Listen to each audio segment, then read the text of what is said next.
FanaticWrestling.com, guys. Brand new video is out by Coach DARRYL Christian. I have to tell you, if you're an aspiring wrestler or you're an aspiring MMA fighter that wants to learn wrestling, Coach DARRYL Christian, there is nobody else to go to. There is nobody better to go to. These are as plain of words as I know how to speak.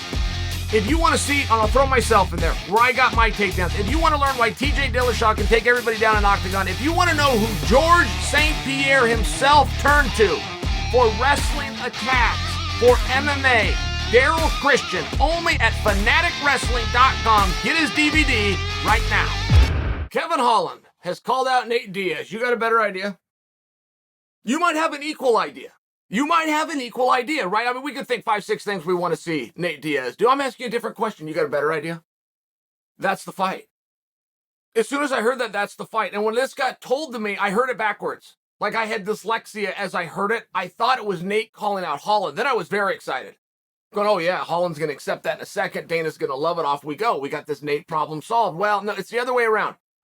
And I'm getting to you 5 minutes ago, this all started. So Nate has not had time to respond. That's an interesting match. It really is an interesting match. The X's and O's are fantastic. But Holland can play a little bit of the game. And Holland, not for nothing, is overstepping here. Like, I mean, he's a young man. You remember when Corey used to tell us there's levels to this? There's levels to this. Well, there's levels to who you can call out as well. If you're going to go call out a veteran, one of the most loved guys in the history of the sport, and you're a young guy, you can't do that. Now, rules are made to be broken. It's one of the things that makes it so compelling. Holland doesn't follow any of that stuff. Holland's got his own code. And there is something that's very intriguing about that. And that's before we get to the jiu-jitsu, right? Because the jiu-jitsu community then has like a code in and of it to itself.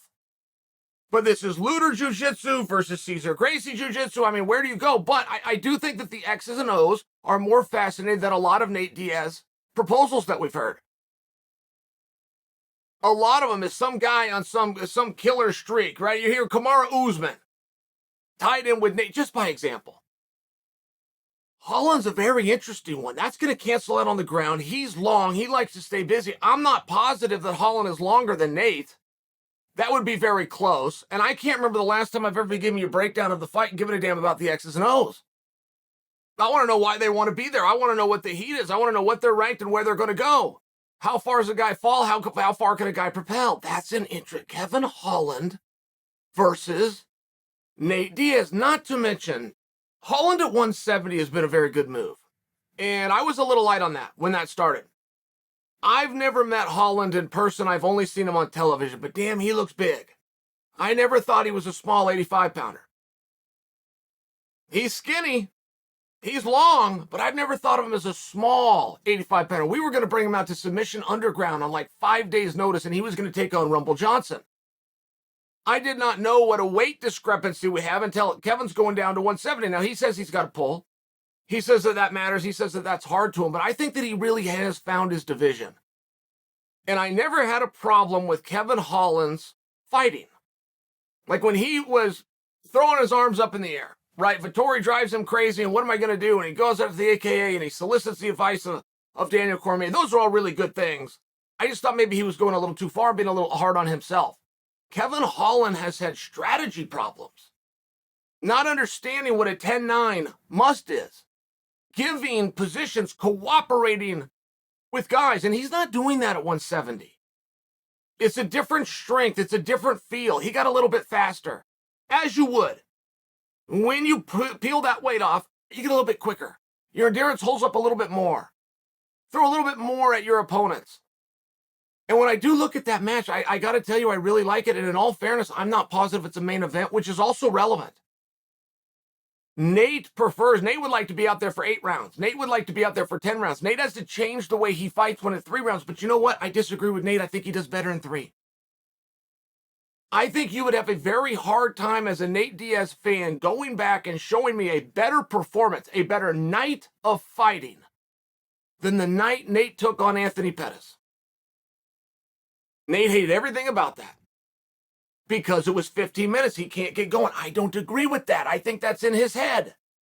I think the numbers would actually support me. If you go to SureDog right now and you look up Nate's record, it will support me. But also, if you look at the performance, not always the outcome. I think Nate does better work when the house is on fire and he's got to get going.